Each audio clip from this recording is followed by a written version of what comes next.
Channel ചർച്ചയിൽ നടത്തിയ മതവിദ്വേഷ പരാമർശത്തിൽ ഇന്ന് ഉച്ചയ്ക്ക് 2 മണിക്ക് ഹാജരാകണമെന്നാവശ്യപ്പെട്ട് പി സി ജോർജിന് പോലീസ് നോട്ടീസ് നൽകി. മുൻകൂർ ജാമ്യം തള്ളിയതോടെ പി സി ജോർജിന്റെ അറസ്റ്റിനുള്ള സാധ്യതയും നിലനിൽക്കുന്നുണ്ട്. ടോബി ജോൺസൺ വിവരങ്ങളുമായി ചേരുന്നുണ്ട്. കോട്ടയത്ത് നിന്ന് ടോബി, അറസ്റ്റിനുള്ള നീക്കങ്ങൾ ഉണ്ടാകുന്നു എന്ന തരത്തിൽ വിവരങ്ങൾ പുറത്തുവരുന്നു. P C George എവിടെയാണുള്ളത്? 2 മണിക്ക് ഹാജരാകുമോ? വിശദാംശങ്ങൾ എന്താണ് ടോബി? ടി കെ, എന്തായാലും 2 മണിക്ക് ഇന്ന് ഹാജരായേക്കില്ല. കാരണം രാവിലെ ഡിവൈഎസ്പി ആണ്. പാലാ ഡിവൈഎസ്പി നേരിട്ടെത്തി പി സി ജോർജിന് ഈ നോട്ടീസ് നൽകാൻ വേണ്ടി തയ്യാറായി. പക്ഷേ അദ്ദേഹം അത് കൈപ്പറ്റിയില്ല. അദ്ദേഹം ഇവിടെ ഇല്ലായിരുന്നു. മകൻ ഷോൺ ജോർജ് ആണ്. അത് കൈപ്പറ്റാൻ തയ്യാറായില്ല. അങ്ങനെ പോലീസ് സംഘം ഇവിടുന്ന് മടങ്ങിപ്പോവുകയായിരുന്നു. എന്തായാലും 2 മണിക്ക് എത്തണമെന്നൊരു ആവശ്യമാണ് പോലീസ് മുന്നോട്ട് വെച്ചത്. അതെന്തായാലും പി സി ജോർജ് അനുസരിച്ചിട്ടില്ല.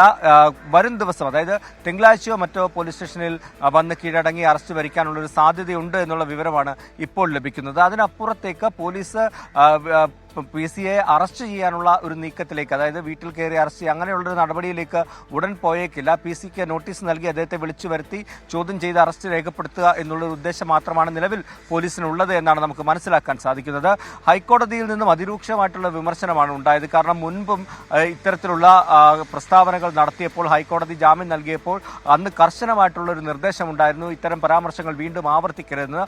അത് വീണ്ടും ആവർത്തിച്ച ഒരു പശ്ചാത്തലത്തിലാണ് ഹൈക്കോടതി അതിരൂക്ഷമായിട്ടുള്ള വിമർശനത്തിലേക്ക് കഴിഞ്ഞ ദിവസം കടന്നതും ഈ മുൻകൂർ ജാമ്യാപേക്ഷ തള്ളിയതും. എന്തായാലും പാർട്ടി വൃത്തങ്ങളുമായി കൂടിയാലോചിച്ച ശേഷം തുടർ നടപടിയിലേക്ക് പോയാൽ മതി എന്നൊരു നിലപാടാണ് പി സി ജോർജും ഷോൺ ജോർജും എടുത്തിരിക്കുന്നത്.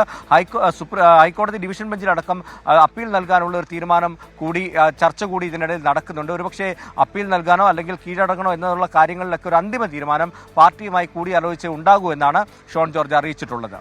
ശരി, പി സി ജോർജിന്റെ വീട്ടിൽ നിന്ന് ടോബി ജോൺസണാണ് വിശദാംശങ്ങൾ പങ്കുവച്ചത്.